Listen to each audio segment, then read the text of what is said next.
Chers jeunes, bonjour. Et voilà, c'est reparti pour une nouvelle semaine de confinement. Et il faut garder le courage, continuer à aller de l'avant. Et tout cela, eh bien, il faut le demander au Seigneur dans la prière. Rester unis à lui sans perdre les bonnes habitudes de la prière. Rester fidèles et demeurer en communion les uns avec les autres. Au nom du Père et du Fils et du Saint-Esprit. Amen.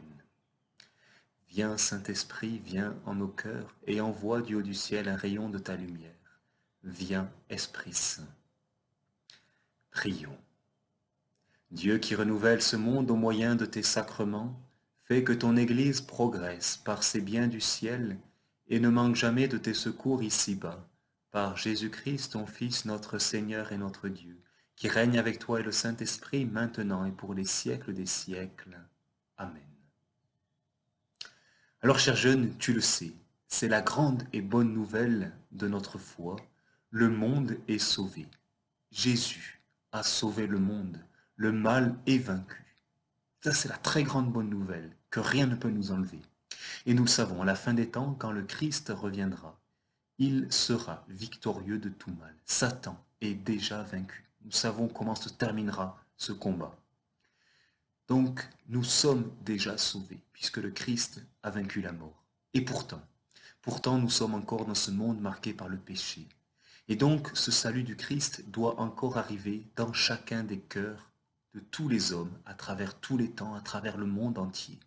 Il faut que le salut du Christ vienne dans ton cœur, comme il doit venir dans le cœur de chacun des hommes. Il faut que toi-même, dans ton cœur, le mal soit vaincu. Et cela, ça se fait par les sacrements. Jésus nous a laissé ce trésor des sacrements. C'est par là que nous progressons tous, c'est par là que l'Église progresse vers le ciel, pour qu'un jour, à la fin des temps, tous les enfants de Dieu, tous ceux qui forment l'Église, soient réunis au ciel. Et donc nous demandons dans cette prière aujourd'hui que l'Église ne manque jamais de ses sacrements. Alors quand on entend cette prière en cette période de confinement, c'est peut-être un peu difficile, parce que justement ces jours-ci, eh bien tous les fidèles manquent de ces sacrements. Pas l'Église complètement, parce que nous continuons à célébrer l'Eucharistie chaque jour. Mais toi, comme tous les fidèles, tu ne peux pas recevoir l'Eucharistie, tu ne peux pas te confesser facilement. Eh bien, ce que nous pouvons faire, ce que tu peux faire, c'est faire grandir dans ton cœur le désir, l'envie de ces sacrements.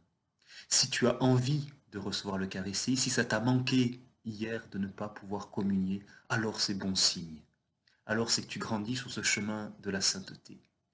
Et si ça ne t'a pas manqué encore, eh bien, demande à Dieu de faire grandir ce désir, cette envie de communier, de recevoir le corps du Christ, de te confesser. Deux actions pour aujourd'hui. Eh bien, la première, c'est dans ta prière personnelle de demander à Dieu qu'il fasse grandir cette faim de l'Eucharistie, cette envie de recevoir l'Eucharistie, de pouvoir te confesser.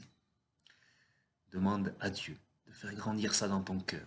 Et deuxième action, eh bien, je t'invite à rendre un service invisible, un service que personne ne va remarquer.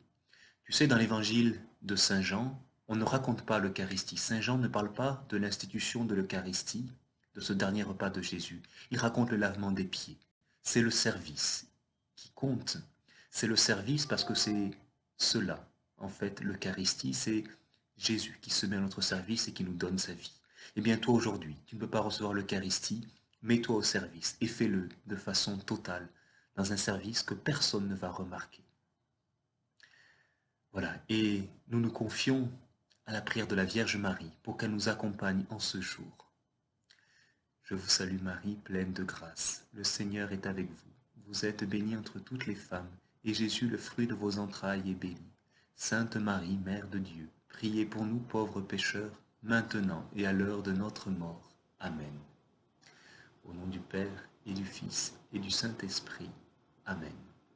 Voilà, je te souhaite une très bonne journée, de tout cœur avec toi.